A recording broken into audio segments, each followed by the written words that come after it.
السلام عليكم ورحمة الله وبركاته. ازيكم يا حبايب قلبي، عاملين ايه؟ يا رب تكونوا بخير. النهاردة هنعمل مع بعض طريقة الكشري المصري بكل تكاته وحركاته. معانا بصلتين كبار هنقطعهم شرايح.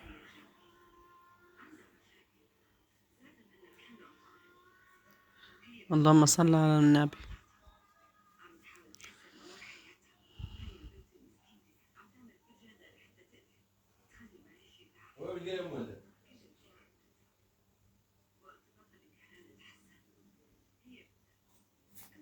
بسم الله ما شاء الله.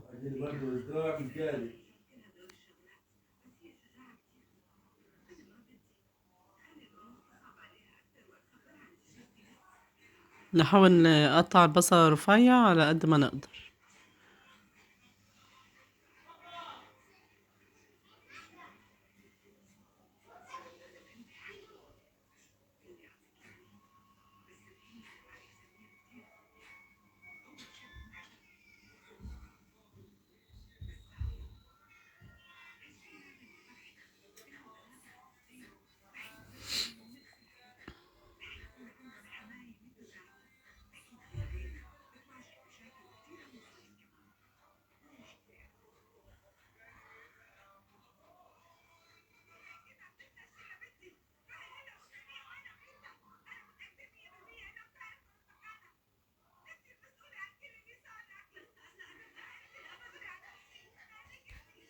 اهو يا حبايب قلبي، خلصنا البصل، هننزل برشة من الملح.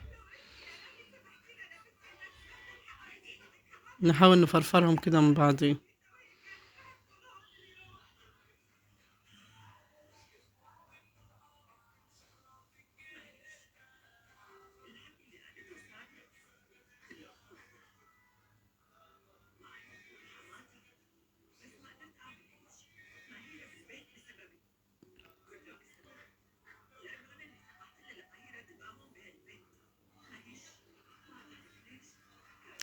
معلقتين صغيرين من النشا،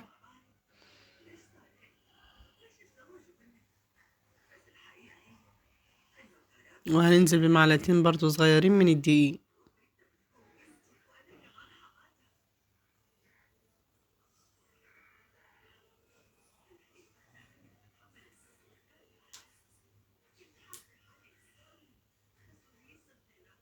هنقلبهم مع بعض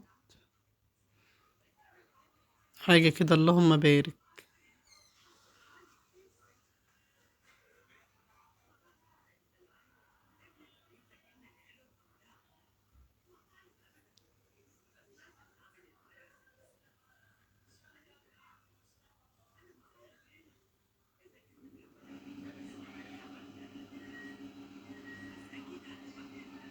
هنا مولعين طاسة مسخنينها وحاطين فيها زيت، لازم يبقى سخن جدا.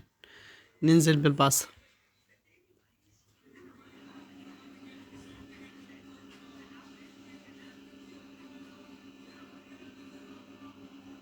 انا مكترة كمية الزيت عشان هعمل منها الرز بالشعرية، وهعمل منها التومة بالصلصة، تسبيكة يعني. بسم الله ما شاء الله. شايفين البصلة؟ خلاص قربت تاخد اللون اللي انا عايزاه.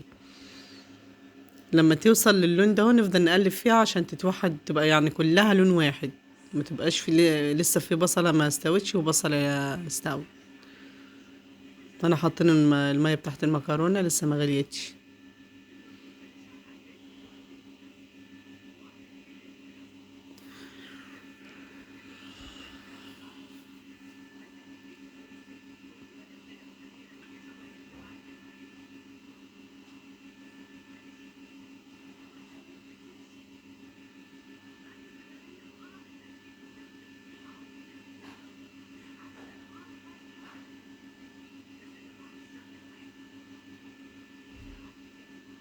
اه يا حبايب قلبي، البصلة خلاص اصفرت.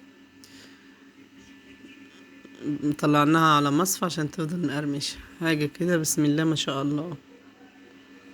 انا مش عايزة اغمقها اكتر من كده عشان البصلة تبقى مسكرة وحلوة جميلة كده. هننزل بحبة من الزيت، هنعمل منهم الشعرية، وقت ننزل بالرز.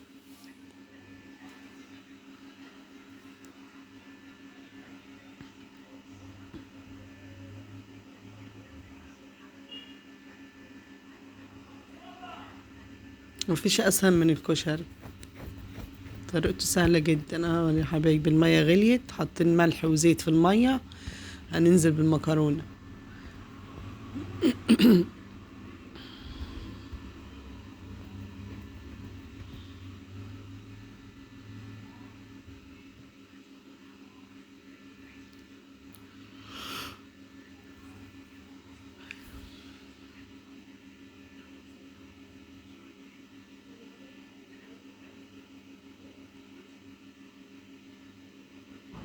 لازم لما بننزل من المكرونة نديها تقليبة عشان ما تمسكش ببعضيها.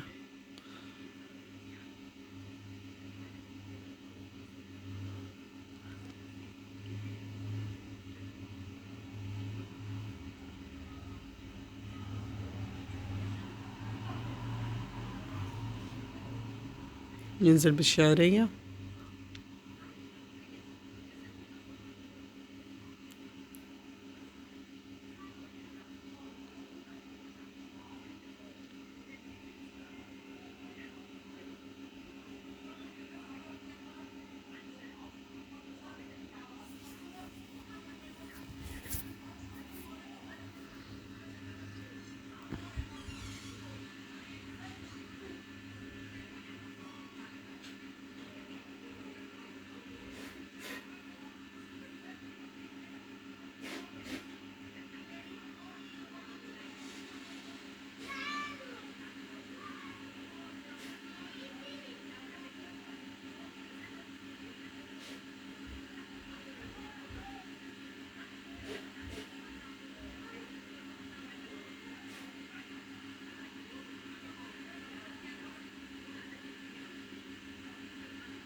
الشعرية اتحمرت اهي يا حبايبي، هننزل عليها بالرز.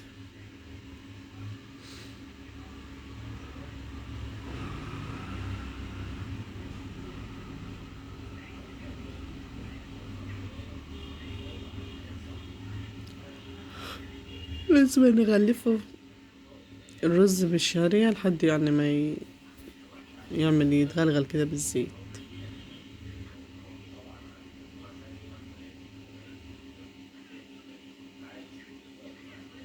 يعني هنا العدس كنت نقعاه في مية مغلية ربع ساعة، مش بسلقه لا، يعني اغلي المية وابقى غاسلة العدس وانقعه فيه.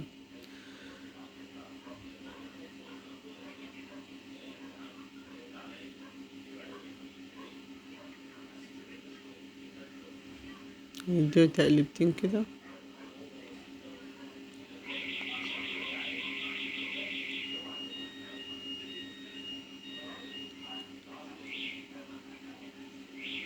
شايفين بسم الله ما شاء الله، حاجة تحفة والله.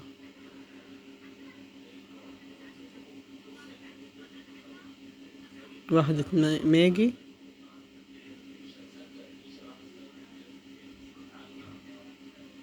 هننزل بحبة من الملح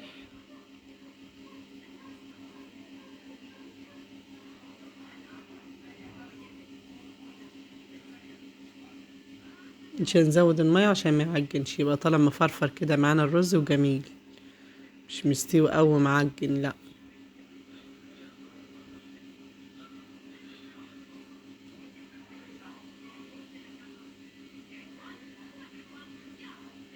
المكرونة كده خلاص، هنقفل عليها النار.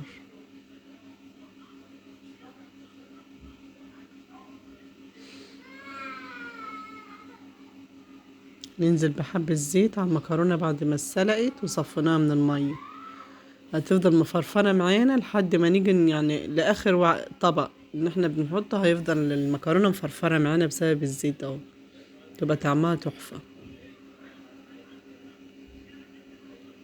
حاجة بسم الله ما شاء الله، اللهم بارك.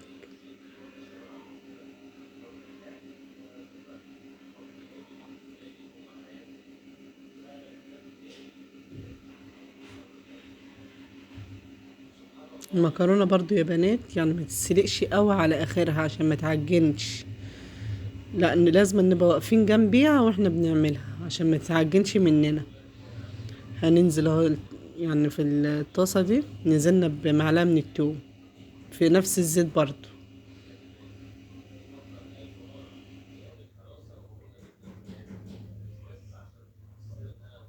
هنشوح التومة تاخد لون ذهبي، وهننزل بمعلقتين من الخل، وهنطشها بمعلقتين من الخل.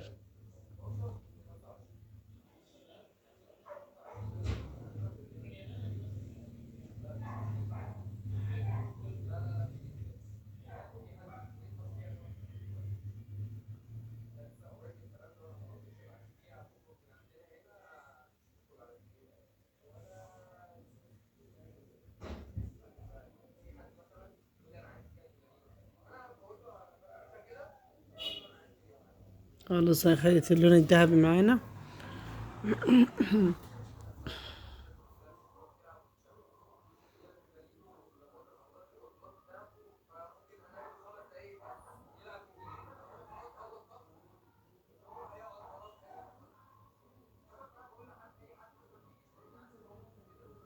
معلقتين ما فيش غيرهم اهو، او معلقة كبيرة. الخل بيديها طعم ولا في الخيال، والله طعم بيبقى تحفة. هننزل بعصير الطماطم.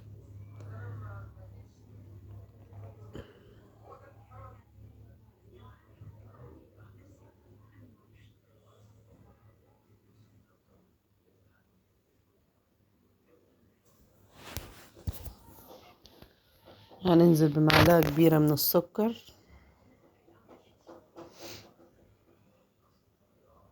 وحبة من الملح.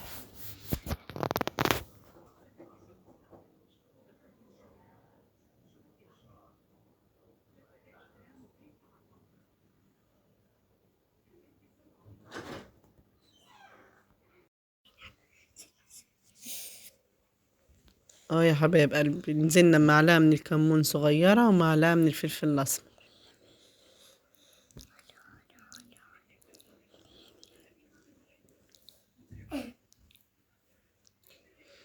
هنعمل الدقة، نقطة من الزيت، يعني معلقة صغيرة من الزيت.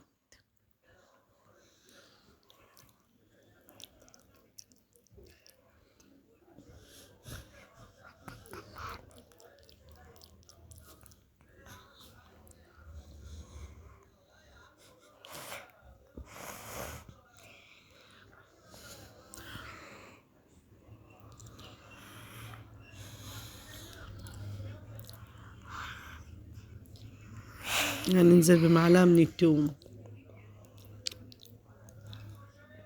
يا دوبك هتاخد تشويحة، مش ولا هنصفرها ولا هنحمرها، يا دوبك تشويحة بس عشان ايه تبقى حلوة كده.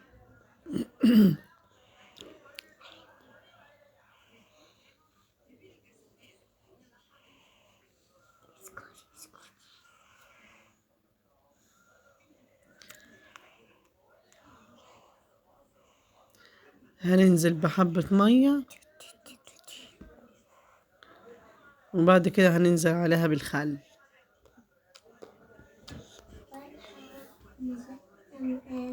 هننزل ببقى كوباية الخل الصغيرة دي معانا.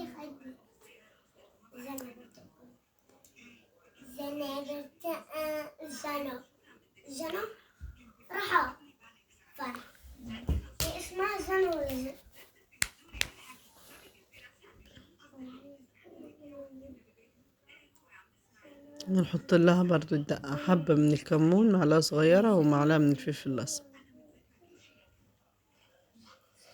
بعد ما تغلي ونطفي عليها هنعصر عليها نص ليمونة أو ليمونة كاملة عادي، ونحط لها معلقتين من الصلصة اللي احنا عاملينها. شايفين الرز يا بنات؟ حاجة الله أكبر عليها، بسم الله ما شاء الله. شايفين مفرفر ازاي، ولا معجن ولا ماسك في نفسه. بيبقى العدس مستوي وكل حاجة مستوية فيه.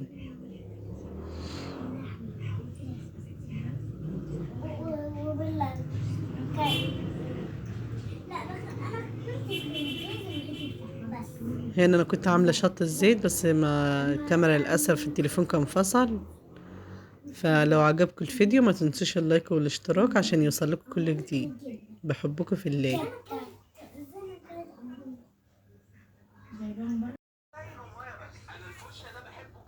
اشوفكم على خير يا حبايب قلبي.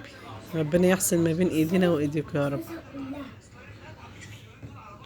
ربنا يديم عليكم الصحة يا رب والعافية.